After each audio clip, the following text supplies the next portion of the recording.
Hello everyone, my name is Vijayshree and electrical knowledge in Hindi channel में आप सभी का स्वागत है। तो आज के ट्यूटोरियल में हम पढ़ने वाले हैं कि हमारी जो इलेक्ट्रिकल सिस्टम है उसमें हम थ्री फेज सिस्टम जो यूज करते हैं वो ज्यादा इकोनॉमिकल क्यों है, ये हम इस ट्यूटोरियल में पढ़ने वाले हैं। So let's start the tutorial. So in fact three-phase system has more efficiency than two-phase and three-phase system. Sorry, three-phase system has more efficiency than two-phase or four-phase or six-phase system. Okay, the copper loss is reduces by about 75% in three-phase system compared to copper loss in a single-phase system. तो अगर single phase system, two phase system या फिर उससे ज्यादा number of systems की अगर बात करें तो कंपैरिजन में जो थ्री फेज सिस्टम होती है,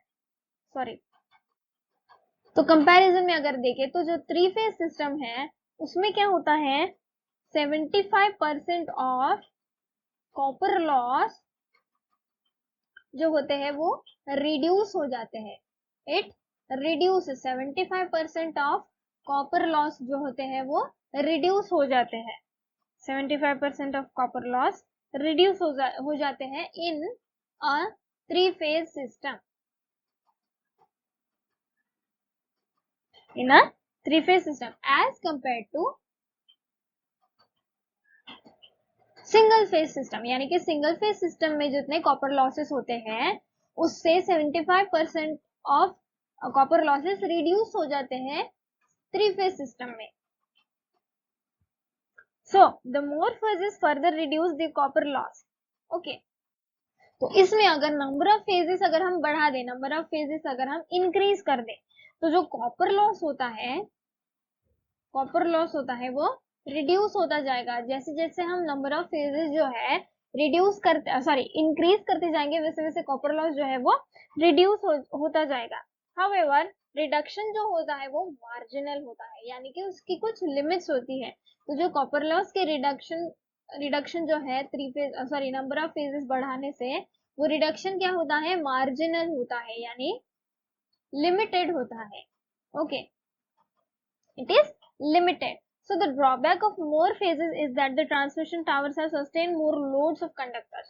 Now ये common sense है कि जो ट्रांसमिशन कंडक्टर्स होते हैं हमारे वो बढ़ जाएंगे नंबर ऑफ फेजेस बढ़ने से। तो नंबर ऑफ फेजेस बढ़ेंगे तो हमारे कंडक्टर्स भी बढ़ेंगे और इस रीजन से जो टावर्स है हमारे ट्रांसमिशन टावर्स, मैं ये शॉर्ट फॉर्म लिख रही हूँ ट्रांसमिशन का, ये कंफ्यूज मत होइएगा। तो ट्रांसमिशन जो टावर्स होते हैं हमारे उस पे लोड्स जो है हमारा इंक्रीज हो जाएगा बिकॉज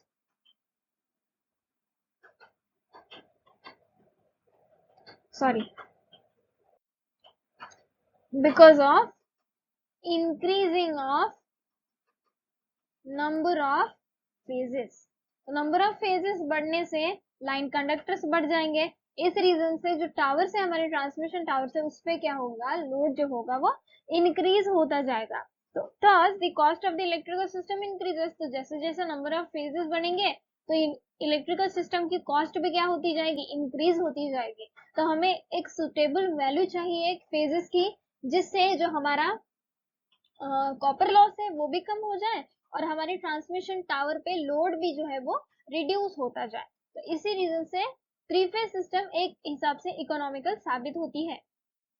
तो ये जो थ्री फेज सिस्टम है हमारी, ये क्या करती है, पावर डिलीवर करती है। Three phase system delivers 3 times of the power of a single phase. तो सिंगल फेज के मुकाबले 3 टाइम्स पावर डिलीवर करती है। कौन, हमारी थ्री फेज सिस्टम। तो हो गई ना मोर इकोनॉमिकल। और the six phases adds twice the power of the three phases. तो अगर सिक्स फेजेस इंट्रोड्यूस किए, अगर सिक्स फेजेस कर दिए तो उसके थ्री फेज का जो पावर है, थ्री फेज का जो पावर है उसके डबल हो जाएगा, दैट इज ट्वाइस। उसके क्या हो जाएगा, डबल हो जाएगा, ट्वाइस हो जाएगा। बट जो 12 फेजेस है वो 12 phases do not add power double that of 6 phases.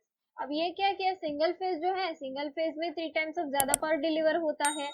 Okay, single phase से 3 फेज में 3 टाइम्स ज्यादा पावर डिलीवर होता है। अगर 6 फेज पे लेके जाए तो 3 फेज से डबल हो जाता है 6 फेज में पावर डिलीवर।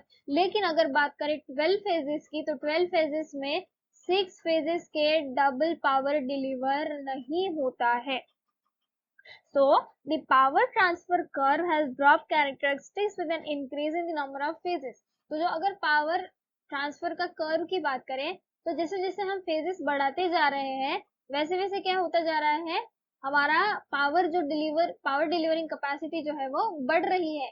लेकिन जैसे ही नंबर 12 आ जाता है, ओके, अगर बात करें यहाँ पे सिंगल फेज है, यहाँ पे 3 फेज, यहाँ पे 6 फेज, पर जहाँ जैसे ही 12 फेज आ गया, 12 फेज आने के बाद ऐसे ऐसे फिर से रिड्यूस होने लगती है। तो इस रीजन से जो ग्राफ है, ओके, जो ग्राफ है वो कर्व जो है वो ड्रॉप हो जाता है, कैरेक्टरिस्टिक्स कर्व जो है ड्रॉप हो जाता है।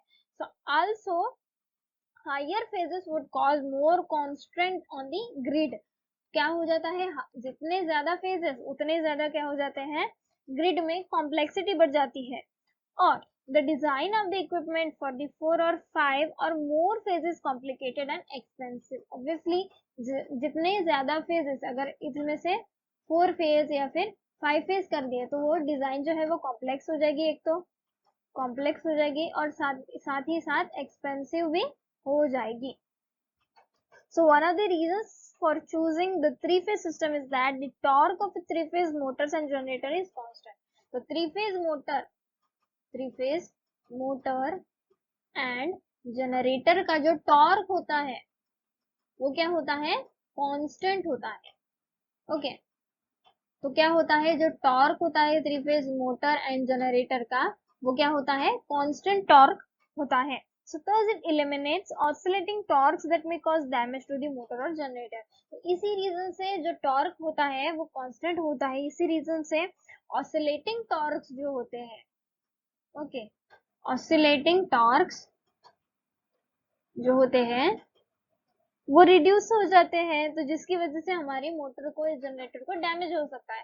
तो ऐसे टॉर्क जो होते हैं वो रिड्यूस हो जाते हैं, क्योंकि यहाँ पे जो टॉर्क है 3 फेज सिस्टम में, 3 फेज मोटर एंड जनरेटर में वो कांस्टेंट रहता है।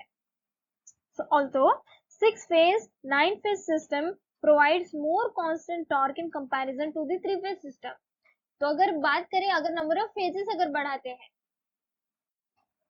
तो क्या बताया गया है, जो 3 फेज सिस्टम है हमारी उसमें फेज एंगल कितना होता है, 120 डिग्रीज का, 120 डिग्रीज का फेज डिफरेंस होता है। तो जैसे जैसे नंबर ऑफ फेजेस जो है इंक्रीज हो जाते हैं वैसे वैसे जो फेज डिफरेंस है वो डिक्रीज होता जाता है, और जिस रीजन से जो है हमारी सिस्टम जो है कॉम्प्लिकेटेड हो जाती है। और साथ ही साथ हमारा जो लाइन ट्रांसपोजिशन है वो किस बेसिस पे डन किया जाता है, यानी कि परफॉर्म किया जाता है, in order to reduce inequality of inductance, okay, inequality of inductance. और साथ ही साथ जो transmission line, power transmission line के साथ जो हमारी एडजेसेंट टेलीकम्युनिकेशन लाइंस ट्रैवल करती है उसका इंटरफेरेंस भी जो है रिड्यूस कराने के लिए हम ट्रांसपोजिशन करवाते हैं। तो जैसे जैसे ट्रांसपोजिशन जो है नंबर ऑफ फेजेस के साथ जैसे इंक्रीज कर दे, नंबर ऑफ फेजेस इंक्रीज कर दे, वैसे ट्रांसपोजिशन हमारा कॉम्प्लिकेटेड हो जाता है। और साथ ही साथ टावर की जो कॉस्ट होती है, इंस्टॉलेशन कॉस्ट होती है, वो भी बढ़ जाती है, क्योंकि नंबर ऑफ फेजेस बढ़ने से हमारी जो टावर है उस पे जो है लोड इंक्रीज हो जाता है। ओके, तो इसी रीजन से जो हमारा 3 फेज सिस्टम है वो ज्यादा इकोनॉमिकल है देन दी 6 फेज और 12 फेज सिस्टम। तो अगर लो पावर ट्रांसमिशन की बात करें तो उसके लिए हम 3 फेज सिस्टम यूज करते हैं, और अगर हाई पावर ट्रांसमिशन की बात करें, लो पावर ट्रांसमिशन के लिए सिंगल फेज और हाई पावर ट्रांसमिशन के लिए 3 फेज सिस्टम यूज करते हैं। याद रखना, मैंने गलती से 3 फेज लिख दिया था, लेकिन low power transmission single phase पे कराते हैं और हाई पावर ट्रांसमिशन 3 फेज पे कराते हैं। So this is the reason why we say that 3 phase system is more economical than the other number of phases of the electrical system. तो ये था हमारा आज का ट्यूटोरियल। आई होप आपको ये वीडियो पसंद आया होगा। अगर वीडियो पसंद आया तो प्लीज वीडियो को लाइक कर दीजिए, चैनल को सब्सक्राइब कर दीजिए और बेल नोटिफिकेशन को प्रेस करना ना भूलें, ताकि इस तरीके के वीडियोस के रेगुलर नोटिफिकेशन आपको मिलती रहे। तो मिलते हैं हम नेक्स्ट ट्यूटोरियल में।